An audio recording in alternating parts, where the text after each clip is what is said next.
Yun, no? So, what's up? Kamusta?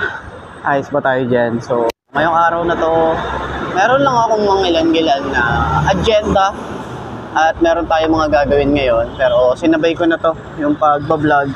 Kasi, bala ko magpagupit ngayon. Yan, papagupit ako ngayon and mamimili na rin ako ng mga dapat kong bilhin para kay Sam. Okay, para sa baby ko. Ang agenda natin ngayon ay magpagupit, bumili ng mga gamit. Tapos, dahil medyo, medyo holiday ngayon dito sa Bulacan, ngayong January 23. Okay? So, dahil nga kating-kati ako mag-vlog, ganito naman talaga ang ginagawa natin. Mag-vlog tayo kapag holiday. No, may mga tanong din yung iba kung ano nga ba yung status ng aking pag-vlog. So, sagutin natin mamaya yung mga ilang question na laging tinatanong sa akin. So, ngayon, samahan nyo ako. Ikot muna tayo. Gusto kong mag-vlog muna bago ko gawin yung pagupit and mamili ng mga kailangan natin sa bahay. So, tara, samahan nyo ako. Ngayong araw na to. Tara!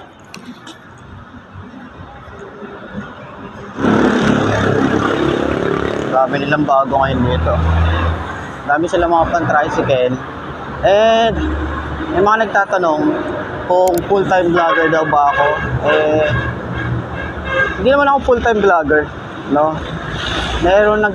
May mga nagtatanong sa akin kung ano nga ba ang trabaho natin. Hindi tayo full-time vlogger. Minsan lang tayo nag-vlog kapag holiday, katulad nito, tapos kapag Sabado.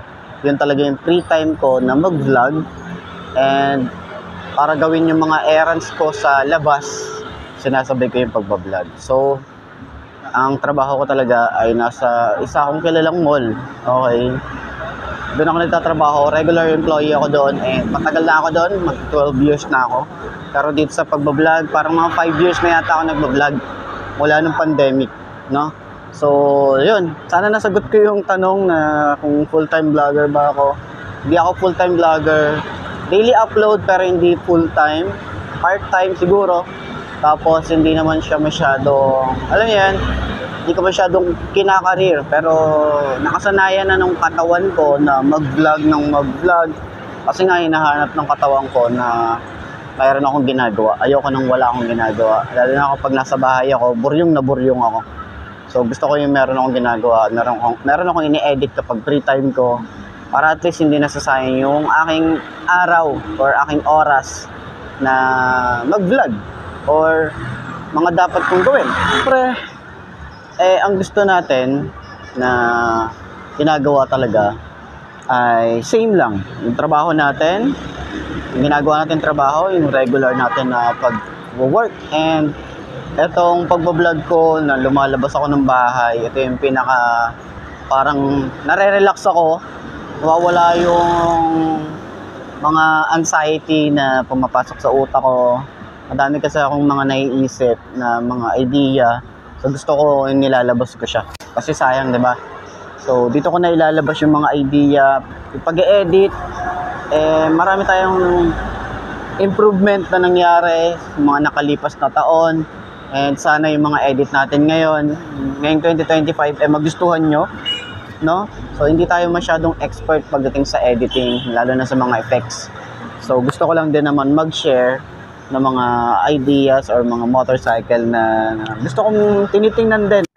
Kasi nung hindi pa ako nagbo-vlog, yun yung madalas kong ginagawa. Tumitingin-tingin ako ng mga motorcycle. So nahilig na ako doon. So why not na i-vlog ko, 'di ba? So ayan, ito na nga tayo ngayon. 'Di ba? iMark Moto. Nakilala tayo sa Rusi. Dahil sa Rusi talaga, doon tayo nag-umpisa. Okay, pero hindi Rusi ang una nating motor. Skygo. Yun lang. Di ba? So, kaya nahilig din ako sa motor. And nagtatanong-tanong ako ng mga idea na sa mga mekaniko dito. Para at least meron akong alam anong tawag dito, anong tawag doon. Kaya minsan mapapansin nyo, marami nagko-correct sa akin na mali yung sinabi mo, mali yung video mo, mali yung lumabas sa bibig mo. So at least, natututunan ko rin, may natututunan ako sa inyo, may natututunan din May natututunan ako sa inyo at meron ako natututunan sa mga nakakakilala. Nakikilala ko dito sa labas. So, nga pala, introvert nga pala tayo.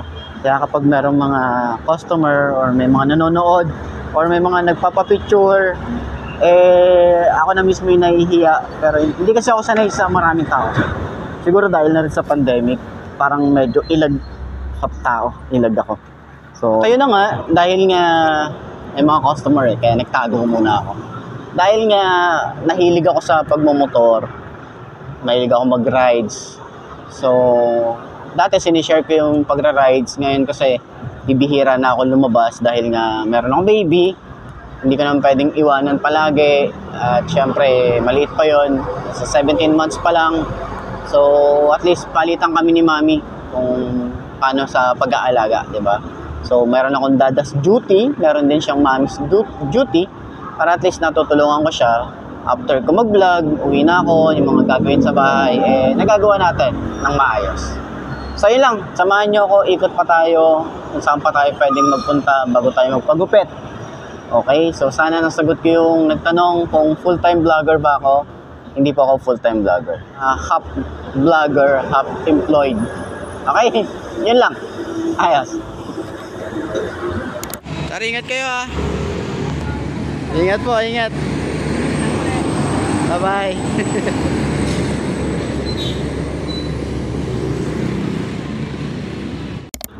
So ayan, nakapag-vlog na tayo rito sa may Mitsukushi Pulilan branch. No, mayroon tayong isang na-vlog dito, update vlogs lang naman. Pero kung gusto niyo puntahan yung mga unit nila rito, yan, papakita ko na lang din dyan sa screen nyo. Ano yung mga makikita nyo na unit dito, mga brand new. Yan, so pwede nyo kontakin. Ilalagay ko na lang din dyan yung contact number ng Mitsukushi Pulilan branch para sa mga mag-i-inquire ng katulad ng mga ganitong motorcycle. So ayun na nga, dito ko na rin siguro tatapusin to, magpapagupit na ako. Yung errands natin ngayon at yung kailangan natin gawin, ayun, gawin na natin kasi medyo pahapon na, mag-aalauna na yata. So, pag mga ganyan, uuwi na rin tayo after natin magpagupit. And yung mga bibili na natin. Tapos uuwi na tayo. Ayos yan. So, maraming salamat ngayong araw na to sa pagsama. So, yun lang naman.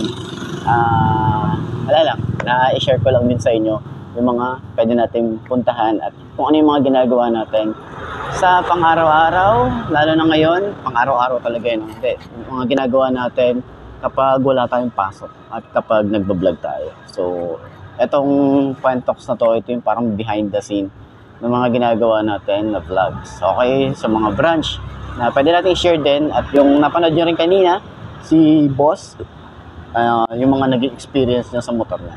Diba? Yun yung mga halimbawa na pwede nyo mapanood dito. So, comment nyo sa baba kung nagustuhan nyo yung video natin ngayong araw na to. Ayos na ayos siya. Bye!